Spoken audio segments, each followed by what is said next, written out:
What if I told you that your hamster's cage isn't just a home? It's a living, breathing message board, written in a language you can't see and written in a scent you can't smell.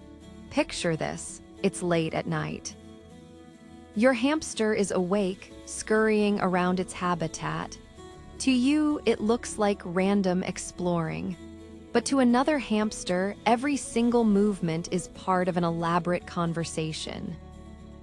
Because your pet is leaving behind invisible scent signals, marking territory, sharing information, even broadcasting its mood, all through tiny glands you've probably never noticed. This isn't just random behavior. It's a complex chemical language, one that governs everything from social hierarchy to mating readiness. And once you learn to read it, you'll never see your hamster the same way again. So how does this secret scent system actually work? And what are these messages really saying? Let's start with the tools. Hamsters are equipped with special scent glands located in different parts of their bodies, depending on the species. Syrian hamsters, for example, have prominent scent glands on their hips. You might have noticed dark, slightly rough patches on their flanks. Dwarf hamsters often have scent glands on their bellies. These glands produce a unique chemical signature, a personal perfume that carries information about the hamster's identity, health, and even emotional state. When your hamster rubs against an object, a wheel, a tunnel, the corner of a hideout, it's not just scratching an itch. It's actively depositing its scent. It's like signing its name on that object. This behavior is called scent marking, and it serves several crucial purposes. The most obvious one is territory. In the wild, hamsters are solitary creatures. They don't share space willingly.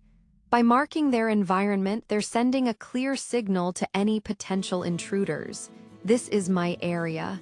Stay out, but territory is only the beginning. Scent marking is also a form of social media. A hamster can tell just by sniffing a mark whether another hamster is male or female, if it's ready to mate, how old it is, and even how dominant it might be. In a way, every marked object is like a profile page. It says, "I was here. This is who I am."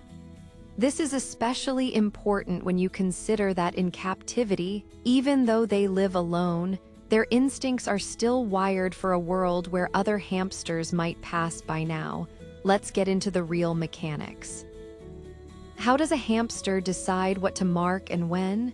You'll often see them performing a specific behavior. They'll approach an object, press their flank or belly firmly against it, and slide forward. This isn't a casual brush, it's an intentional application. They might also use urine to mark, though glandular rubbing is more specific and deliberate. The frequency of marking can tell you a lot about your hamster's state of mind. A hamster that's feeling secure in its territory might mark less often because the message is already clearly established. But a hamster in a new environment or one that's stressed will mark constantly. It's their way of trying to control an unfamiliar situation. To make it smell like home, this brings us to a fascinating layer, the hierarchy of scents. Not all marks are treated equally. A dominant hamster's scent will often override that of a more submissive one. In multi-hamster households, though they shouldn't be housed together, you might see scent wars, one hamster obsessively remarking over another's marks. It's a silent argument, a battle for ownership fought not with teeth, but with chemistry. But what about you? Where do you fit into your hamster's scentscape? When your hamster climbs onto your hand and you feel that gentle rubbing motion, that's not just exploration. They are quite literally marking you. They're mixing their scent with yours, claiming you as a safe, familiar part of their world. It's a sign of trust. Your scent becomes part of their mental map of safety. Conversely, if you wash your hands with strongly scented soap before handling them, you might confuse them. Your familiar scent is gone, replaced by something foreign and potentially alarming. Understanding this can completely change how you interact with your pet. For instance, when you clean their cage, if you remove all their scent marks at once, it can be incredibly stressful. It's like someone came into your house and erased all your photos, moved all your furniture, and painted over every wall.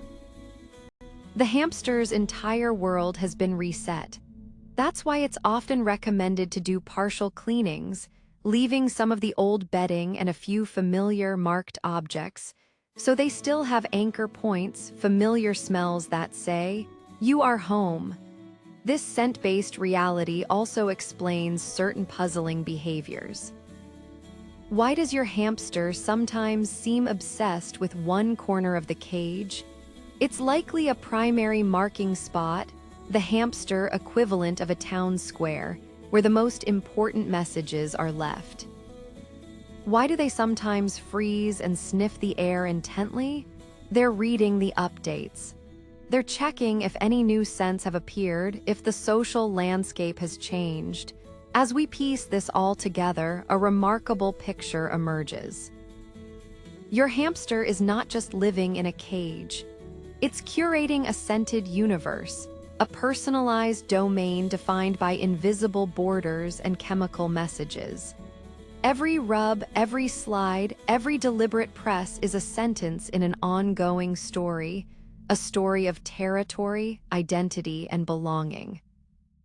By recognizing this, we step closer to truly understanding the private, rich inner world of a creature that communicates in a language of scent.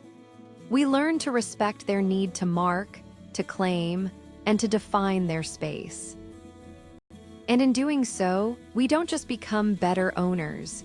We become fluent in a secret language, one that transforms a simple pet into a fascinating, complex individual with a world all its own.